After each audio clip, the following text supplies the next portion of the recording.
text message glowed on my phone screen like a warning flare. "Watch your back tomorrow. They don't play fair." I stared at it, my stomach twisting into knots, as the sounds of laughter and clinking glasses drifted up from our dining room below.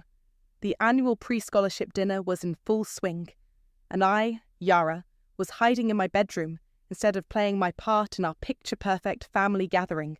"Yara, get down here this instant!" My mother's voice carried that familiar edge of barely contained irritation. I smoothed my dress and took one last look in the mirror. Deep breath, game face on. The scholarship interview tomorrow was my ticket out, and I couldn't let anyone see how desperately I wanted it. The dining room fell silent as I descended the stairs. Aunt Christine's perfectly manicured hand paused mid-gesture, her wine glass catching the light. My cousin Morgan sat beside her, wearing that practiced smile that never quite reached her eyes. "There's our other little scholar." Aunt Christine's voice dripped honey. "We were just discussing tomorrow's interviews. Morgan's been preparing for months, haven't you, sweetheart?" Morgan nodded, dabbing her lips with a napkin. "I have memorized every past recipient's profile. Did you know they've never chosen anyone who wasn't involved in at least 3 leadership positions?" The jab wasn't subtle. I'd spent my high school years studying while Morgan collected club presidencies like trophy badges. "Yara's taken a different approach," my mother chimed in, her tone making it clear which approach she preferred. "Though I do worry about her tendency to isolate herself. The committee looks for well-rounded candidates." I speared a piece of asparagus with more force than necessary. "I maintain a 4.0 GPA while working part-time at the library. I'd say that's pretty well-rounded." "Of course, dear," Aunt Christine smiled. "But there's more to life than books. Morgan, tell everyone about your volunteer work at the Children's Hospital." As Morgan launched into her perfectly rehearsed speech, I noticed my phone buzzing. A text from my cousin Destiny. "Hang in there. Remember what we talked about." Destiny was the only one who'd escaped this gilded cage. She'd moved across the country 2 years ago, cutting ties with most of the family. Now I understood why. Speaking of the scholarship, Aunt Christine's voice cut through my thoughts. "I ran into Dean Oliver at the country club last week. Such a concerned man. We had quite an illuminating conversation about the candidates." My fork froze halfway to my mouth. The way she emphasized illuminating made my skin crawl. "Oh?" I kept my voice steady. "What kind of conversation?" "Just discussing the importance of emotional stability in academic pressure cookers like Crestwood." She shared a look with my mother that made my blood run cold. "We wouldn't want anyone cracking under the strain, would we?"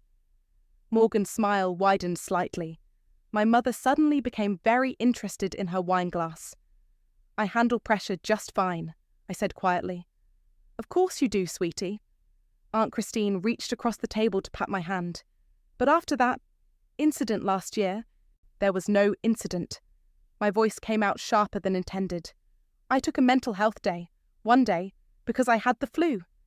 "The school counsellor seemed quite concerned," my mother murmured. "And as your mother, I feel obligated to ensure any scholarship committee has a complete picture of—" "Who wants dessert?" Morgan interrupted brightly. "Mom made her famous tiramisu." As everyone shifted focus to the dessert, I excused myself to use the bathroom. In the hallway, I overheard whispered fragments from the kitchen where Aunt Christine and my mother were gathering dessert plates. "Committee needs to understand. For her own good, really. Morgan's worked so hard. Better suited."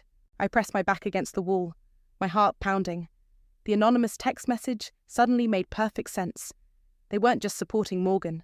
They were actively working to sabotage me. Back in the dining room, Morgan caught my eye and smiled. Not her usual practiced smile, but something darker, more satisfied. She knew. She'd always known. I pulled out my phone under the table and typed a quick response to Destiny. "You were right. They're planning something for tomorrow." Her reply came instantly. "Document everything. Trust no one. And Yara, make them regret underestimating you." I looked around the table at my family's smiling faces, all raising their glasses in yet another toast to Morgan's bright future. They had no idea what they'd just set in motion. Game on. Something was wrong. I felt it the moment I walked into the interview room. The committee members' expressions were too rigid, their smiles too practiced, like they'd already made up their minds. "Please, take a seat, Yara." Dr. Martinez gestured to the chair in front of their long table. 4 pairs of eyes watched me carefully, searching for something. "Thank you for having me," I said, smoothing my skirt as I sat. Through the glass wall behind them, I caught a glimpse of Morgan in the waiting area, typing furiously on her phone. "We've reviewed your application thoroughly," Dr. Martinez began, "and we have some concerns we'd like to address." My heart stuttered. "Concerns? Your academic record is impressive," another committee member, Dr. Walsh, interjected, "but we've received some troubling information about your emotional stability." The room tilted slightly. I gripped the arms of my chair, remembering Destiny's words, "Document everything." "I wasn't aware there were concerns about my stability," I said carefully. "Could you elaborate?" Dr. Martinez shuffled some papers. "We understand you had a breakdown last year that required intervention from the school counselor." "That's not accurate," I replied, keeping my voice steady. "I had the flu and took 1 sick day. The counselor checked in because it was during finals week, but I still maintained my 4.0 GPA. Your mother seems quite worried about your ability to handle stress," Dr. Walsh pressed. "She mentioned isolation tendencies, anxiety issues." The pieces clicked into place. Every missed family dinner because I was studying. Every therapy session I'd attended to learn stress management techniques. They'd twisted it all into something sinister. "I chose to prioritize my academics," I said. "That meant missing some social events. As for therapy, I believe in mental health maintenance. Many successful people do." A new voice cut through the tension. "Interesting perspective." I turned to see an older man standing in the doorway. His presence seemed to shift the energy in the room. "Dean Oliver," he introduced himself, taking a seat at the end of the table. "Please continue." I straightened my spine. "I've worked part-time at the library since freshman year, while maintaining top grades. I've published 2 research papers in student journals. I may not lead 5 clubs, but I've earned every achievement through hard work and focus." "And the anxiety issues your aunt mentioned?" Dr. Walsh pressed. "My aunt," I said carefully, "has her own perspectives on success. I prefer to let my results speak for themselves." Dean Oliver leaned forward. "Tell me about your research papers." For the next 20 minutes, we discussed my work on environmental impact studies and educational inequality.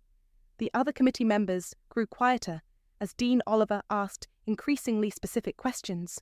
"Impressive grasp of statistical analysis," he commented. "Most high school students wouldn't attempt such complex methodology." "Most students have more free time for extracurriculars," I replied. I had to make my limited time count. As the interview wrapped up, I caught Dean Oliver studying me with an unreadable expression. Outside, I heard Morgan's laugh, followed by Aunt Christine's voice. "Thank you for your time," I said, standing. "I hope you'll judge me on my own merits." In the hallway, Morgan brushed past me into the interview room. "Good luck," she smirked. "Though I heard they're looking for someone more stable." I waited until she disappeared before letting my hands shake. Pulling out my phone, I found 3 texts from my mother. "Hope you're being appropriate. Remember to smile." Christine says Morgan's interview went perfectly. A memory flashed. Me at 14, winning the state science fair. Instead of congratulations, my mother had said, "It's not healthy to spend so much time alone with your experiments." Another, 16, getting a perfect SAT score. Aunt Christine's response, "But did you hear Morgan made cheer captain?" I was so lost in thought, I almost missed it. Aunt Christine's voice floating from around the corner, "It's done." Morgan's reply, "Perfect, they totally bought it." I pressed myself against the wall. Phone recording. "The therapy angle was inspired, Mum. Did you see their faces when you mentioned possible depression?" Dean Oliver seemed interested in her research. Christine said, "But don't worry, no one wants to risk a scholarship on someone who might crack under pressure." Their voices faded as they walked away. I stopped the recording, hands steady now. Destiny was right. Document everything. My phone buzzed. "Ms. Reyes, please see me in my office tomorrow at 9 a.m. Dean Oliver." I stared at the message, heart pounding. He'd seen something during that interview. The question was, what? Looking back toward the interview room, I caught a glimpse of my reflection in the glass. I didn't see the unstable, isolated girl they'd described. I saw someone they'd severely underestimated. And that was their first mistake. I spent the night gathering evidence. Every condescending text, every concerned email my mother and aunt had sent to teachers over the years. My hands shook as I forwarded them to a secure email account Destiny had helped me create. "You don't look like you've slept," Destiny said during our morning video call. She was the only one who knew I was meeting Dean Oliver. "Hard to sleep when your family's trying to destroy your future," I replied, attempting to tame my hair into something professional. "Remember what I told you about the receipts?" I nodded, pulling up the folder on my phone. "Everything's dated and backed up, including the recording from yesterday." "Good girl. Now go show them what quiet rage looks like." Dean Oliver's office was smaller than I expected, with walls lined with books instead of the usual academic awards. He gestured for me to sit while he finished typing something on his computer. "Interesting thing about email records," he said without looking up. "They leave quite a trail." My heart stopped. "Your aunt has been quite persistent in her communications with the committee." He turned his screen toward me. There were dozens of emails from Christine, dating back months. "I had no idea," I said quietly. "No?" He raised an eyebrow. "Then perhaps you can explain why I have similar emails from your mother, your aunt, and 3 different family friends, all coincidentally concerned about your mental state?" I pulled out my phone, hands steady. "Actually, I can explain exactly why." I played the recording from yesterday. Dean Oliver's expression remained neutral as he listened to Christine and Morgan's conversation outside the interview room. "Interesting," he said when it finished, "but it doesn't prove systematic sabotage." "No," I agreed, opening my email. "But these might." I showed him the archived messages. Christine telling my elementary school teacher I was disturbingly antisocial when I preferred reading to recess. My mother emailing my middle school counselor about concerns every time I outperformed Morgan on tests. The steady stream of subtle undermining, all carefully documented. "You've been preparing for this," he observed. "My cousin Destiny warned me. She left the family 2 years ago after they did the same thing to her. She taught me to keep records." A knock interrupted us. A tall guy about my age stuck his head in. Another scholarship candidate I recognized from yesterday. "Sorry, sir, I can come back." "No, Damien, please join us." Dean Oliver waved him in. "I believe you have something to add to this conversation." Damien sat, glancing at me apologetically. "I overheard your aunt and cousin in the parking lot yesterday. They were talking about how they'd taken care of the competition. I recorded it." He played the clip.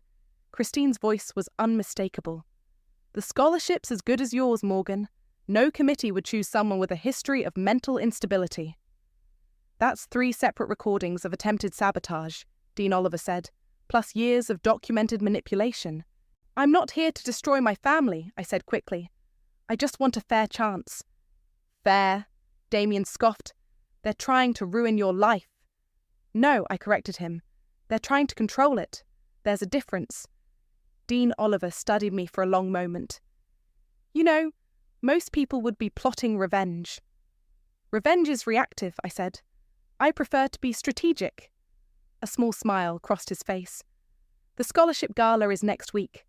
All candidates are required to attend with their families." "I know. Morgan's already planning her acceptance speech." "Is she?" He picked up an envelope from his desk. "Then perhaps you should read this." Inside was an official invitation. My name was listed under honorees. "Sir, the committee votes tomorrow," he said, "but I think you should keep this information to yourself for now. Sometimes the best response to manipulation is simply to let it play out." "While documenting everything," Damien added with a grin. "Precisely." Dean Oliver stood. "Oh, and Yara, wear something memorable to the gala. I have a feeling it's going to be quite an evening." Outside his office, Damien caught up with me. "Hey, I know we're technically competitors, but what they're doing is wrong. If you need another witness..." "Thanks," I said, "but I think Dean Oliver has something bigger planned." My phone buzzed. Morgan had posted on Instagram. 1 week until dreams come true. Chas, crestward bound, Charles blessed. I smiled, thinking of the invitation in my bag. Sometimes the best revenge isn't about getting even. It's about letting people dig their own graves while you quietly build your escape route. Destiny texted, "How'd it go?" "Better than expected," I replied. "Think you can make it to the gala next week? Something tells me you won't want to miss it." Her response was immediate. "Wouldn't miss it for the world. Time to show them what the unstable ones can do." The committee votes were unanimous, Dean Oliver said, leaning back in his chair. "But before we make the official announcement at the gala, I need to be absolutely certain you understand what you're walking into." I sat across from him, clutching the acceptance letter I wasn't supposed to have yet. "You mean the fallout?"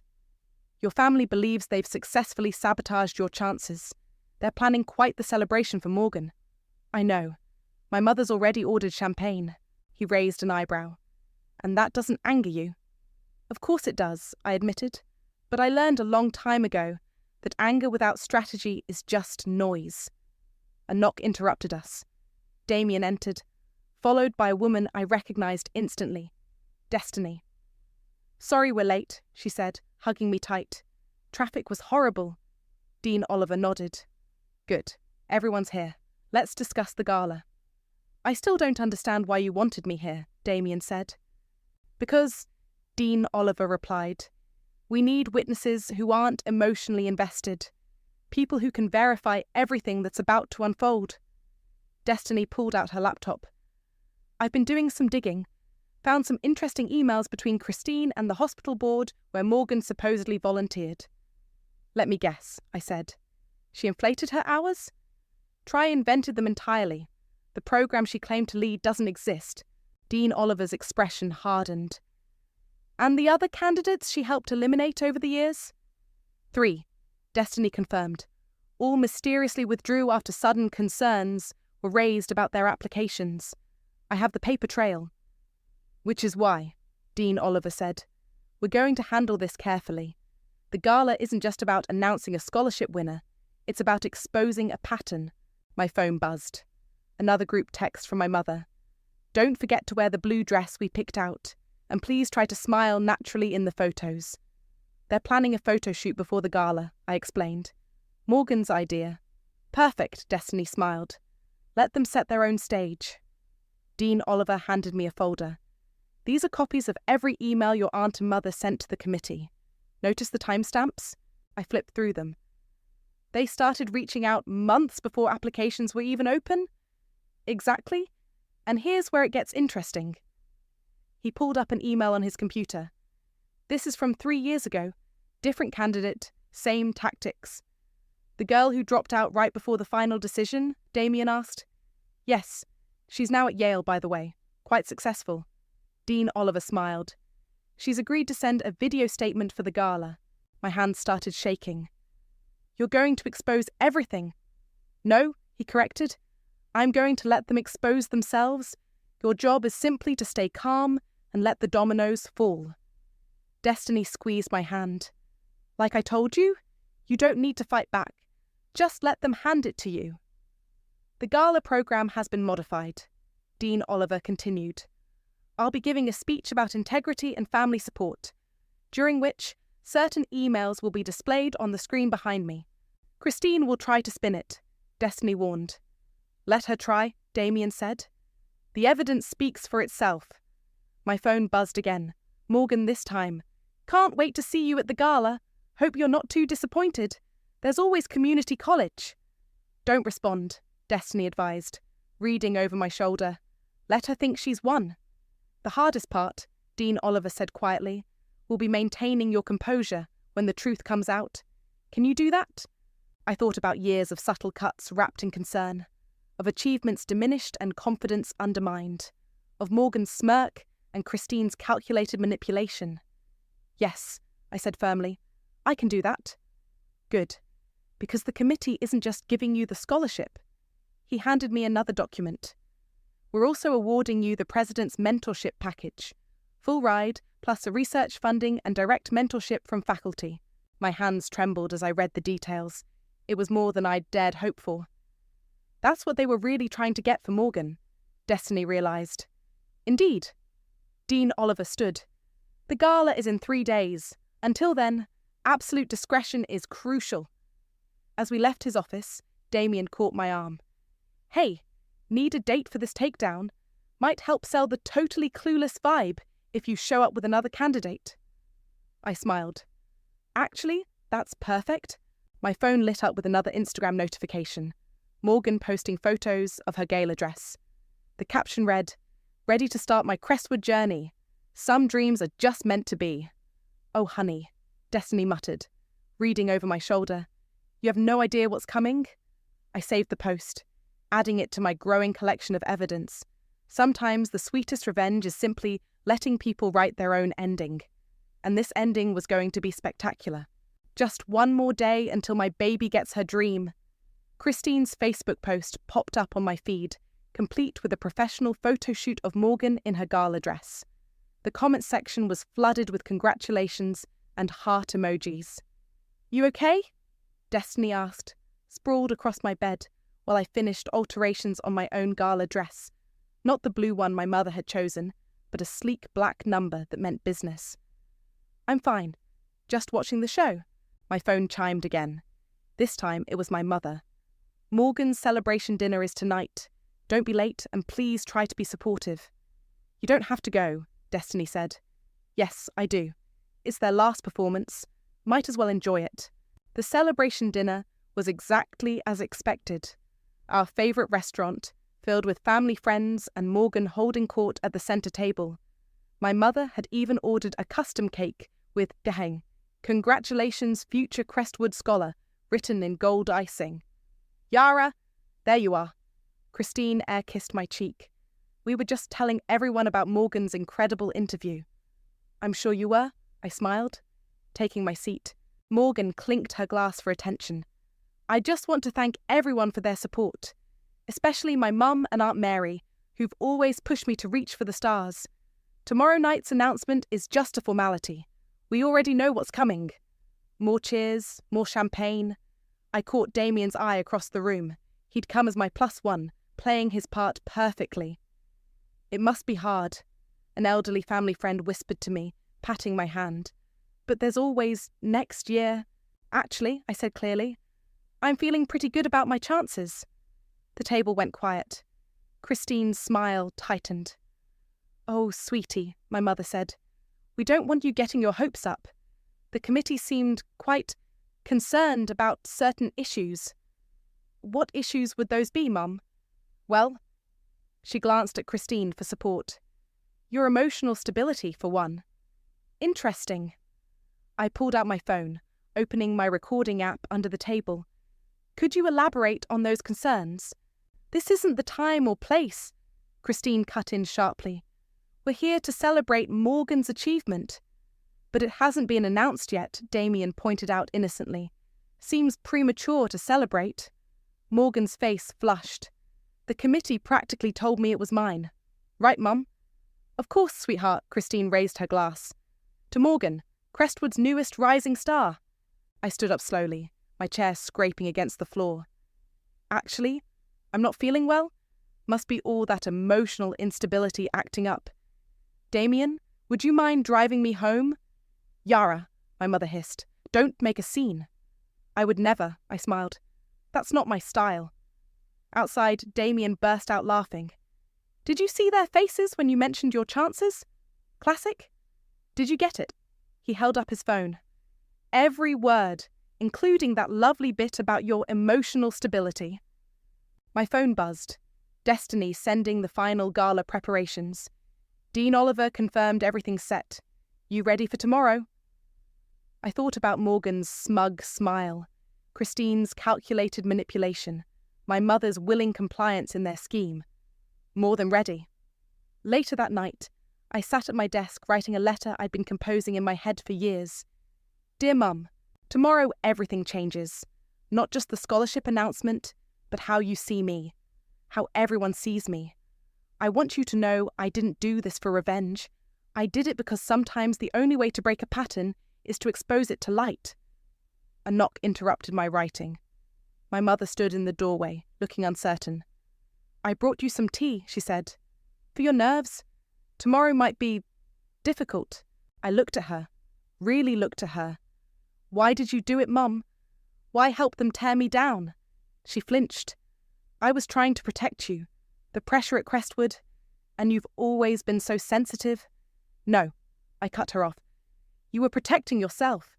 From Christine, from conflict, from having to stand up for your own daughter." "Yara, it's okay," I said quietly. "Tomorrow will explain everything." After she left, I finished my letter. "I learned strength from your weakness, courage from your fear, and truth from your lies. Tomorrow isn't about winning or losing. It's about finally being seen. And Mum, I hope you're ready for what that really means. Love, your unshakable daughter." I sealed the letter and picked up my phone to post one last thing before the gala. Sometimes, the quietest person in the room is the one you should have been watching all along. Tomorrow changes everything," Morgan commented almost immediately. "Oh, someone's jealous. Don't worry, you can visit me at Crestwood." I smiled, thinking of the honoree invitation hidden in my desk. Let them have their last night of delusion. Tomorrow, reality takes center stage. The Crestwood University ballroom buzzed with anticipation. Morgan held court near the entrance, resplendent in her designer gown, accepting premature congratulations, while Christine beamed beside her. My mother hovered nearby, throwing anxious glances at the door. "Ready for this?" Damien squeezed my hand as we walked in. I'd arrived fashionably late, wearing my black dress like armor. "Born ready." Destiny materialized at my side. Camera ready. "Everything's set. Dean Oliver just confirmed the presentation is locked and loaded." The room hushed as Dean Oliver took the stage. Behind him, a massive screen flickered to life. "Welcome to our annual scholarship gala," he began. "Tonight, we celebrate not just academic excellence, but integrity, resilience, and truth." Christine's smile widened. Morgan straightened her shoulders. "In my years as dean, I've learned that success isn't just about grades or extracurriculars. It's about character, about how we handle pressure, face challenges, and treat others along the way." The screen behind him changed, showing an email. Christine's smile faltered as she recognized her own words. "We must ensure Yara's application is viewed with appropriate concern. Her mental stability has always been questionable." Another email appeared. "Morgan has worked too hard to let an unstable competitor jeopardize her future." Whispers rippled through the crowd. Morgan's face drained of color. "Interesting things. Email trails," Dean Oliver continued. "They tell stories of their own, stories of systematic manipulation, of orchestrated concern, of calculated character assassination." My mother gripped her champagne glass so hard, I thought it might shatter. But perhaps we should hear from someone who experienced this before. The screen switched to a video. A familiar face appeared, the girl who'd withdrawn 3 years ago. "I was told I was unstable, antisocial, a risk. Later I learned these concerns came from one family, targeting anyone who might outshine their daughter. I withdrew under the pressure. But I'm speaking out now because it's happening again." Christine stepped forward. "This is ridiculous. We were simply expressing valid concerns." "Valid concerns?" Dean Oliver raised an eyebrow. "Like Morgan's extensive hospital volunteer work?"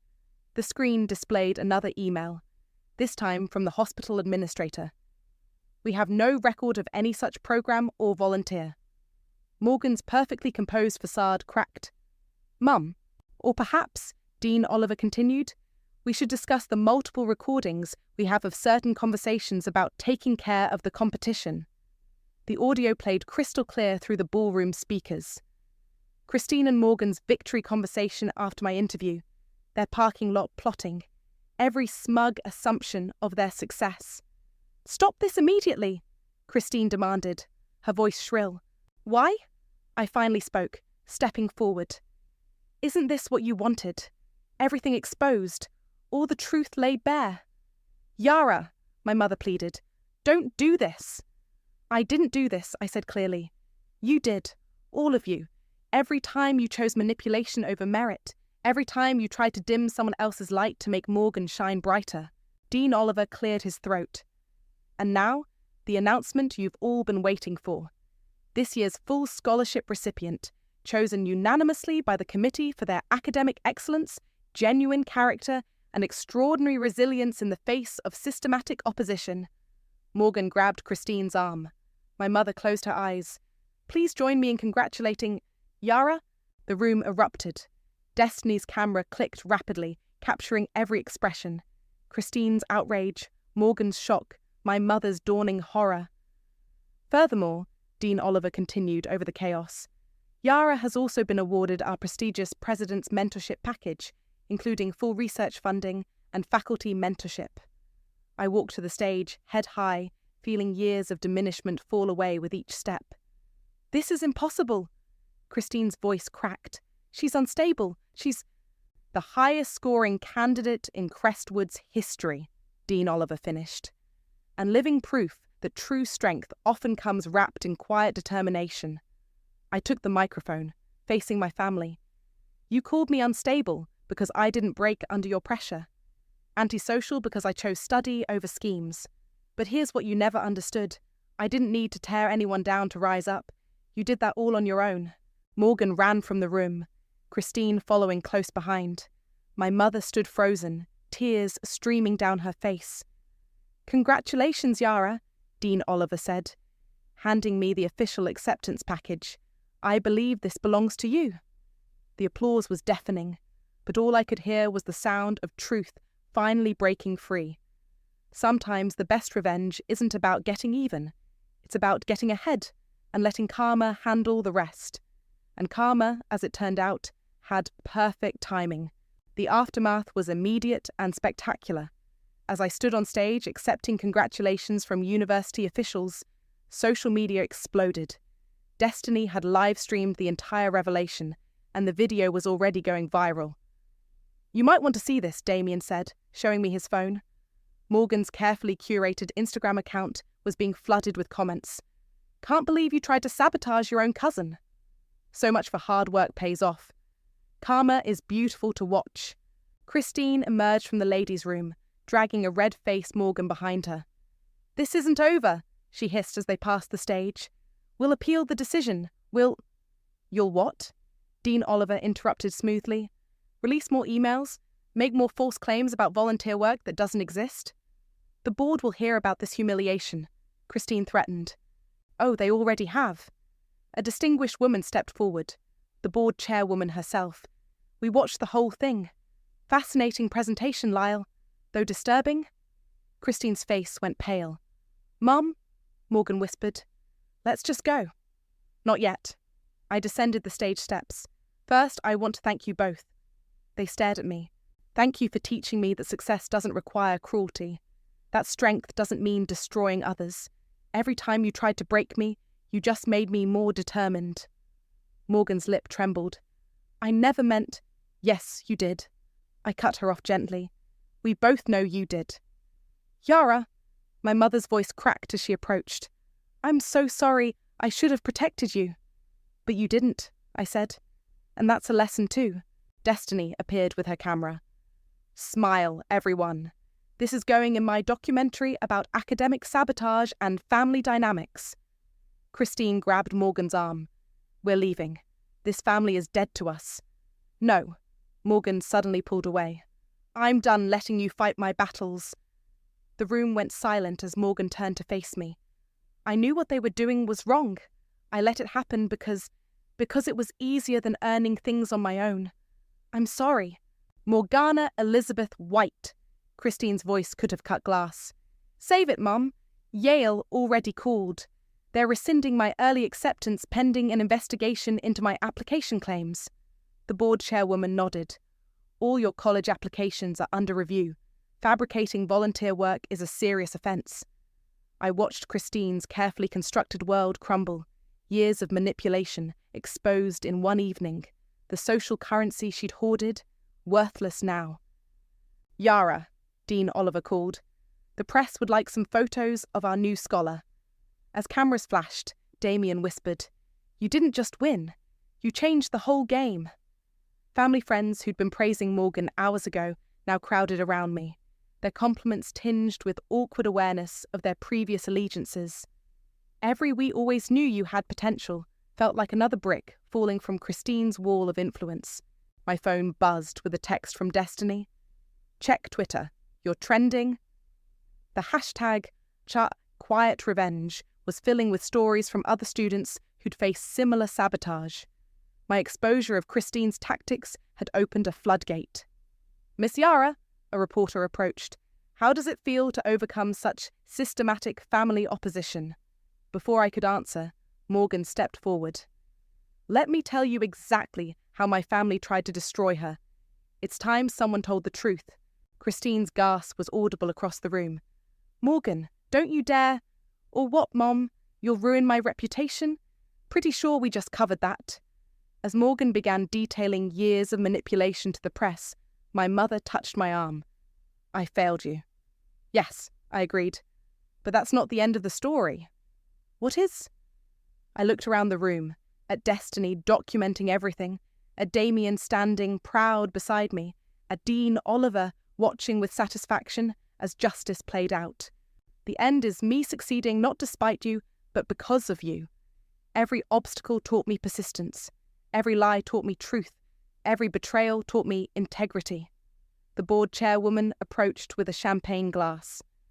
"To our newest scholar, who proved that character reveals itself not in victory, but in how we achieve it." As applause filled the room again, Damien grinned. "You didn't climb over them." "I buried them in their own scaffolding," I finished, remembering his words from before. My phone lit up with one final notification. Morgan had posted a new Instagram story. No filters, no perfect pose, just raw honesty.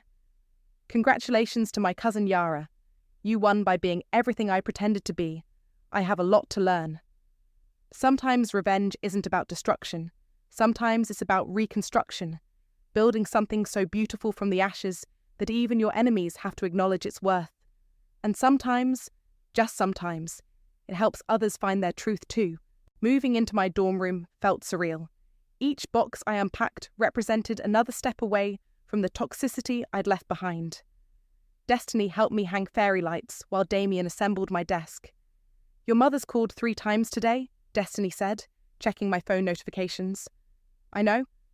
I pinned up the note Dean Oliver had slipped me at orientation. "Resilience, when witnessed, is power. Never apologize for that." A knock at the door made us all turn. Morgan stood there, looking smaller somehow without her usual designer clothes and perfect makeup. "Can we talk?" Destiny and Damien exchanged glances. "We'll grab coffee," Damien said, pulling Destiny along. Morgan sat on my unmade bed. "I got accepted to State University. Regular admission, no strings pulled. It feels different." "Different good?" "Different real." She twisted her hands in her lap. "Mum's in therapy. Mandatory. After the board reported her actions to her employer. She might lose her position at the foundation.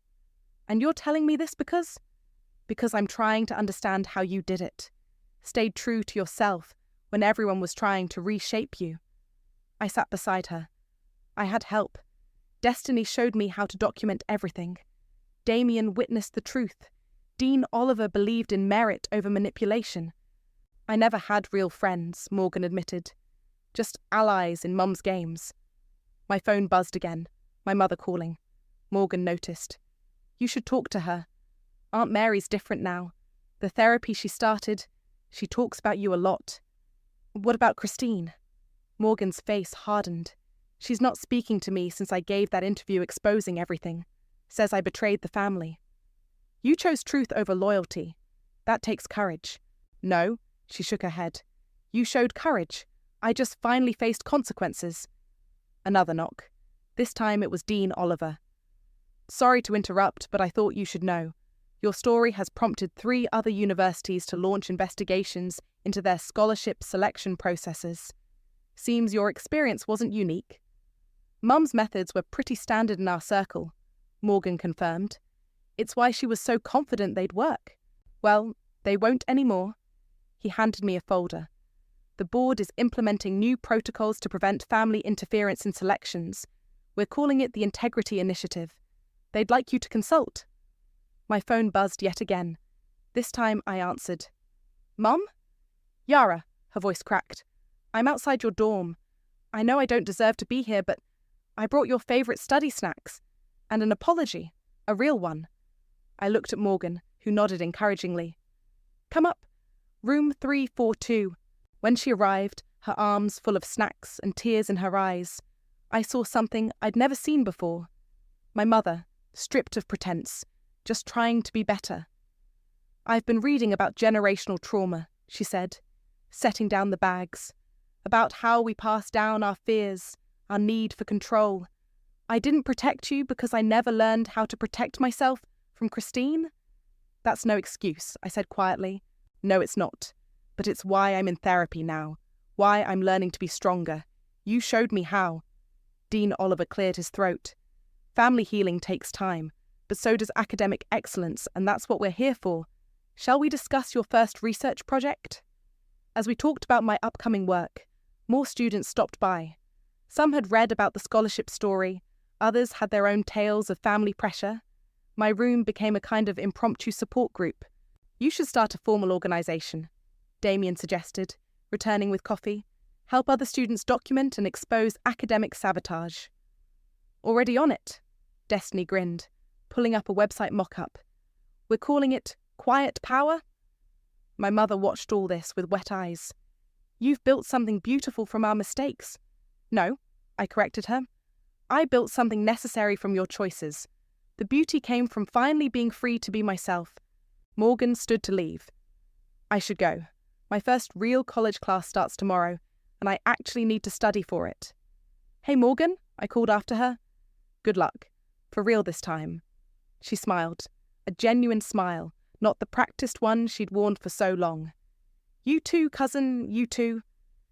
As evening fell and my room slowly emptied, I looked at the note from Dean Oliver again. Below it, I pinned my own addition. "They called me unstable.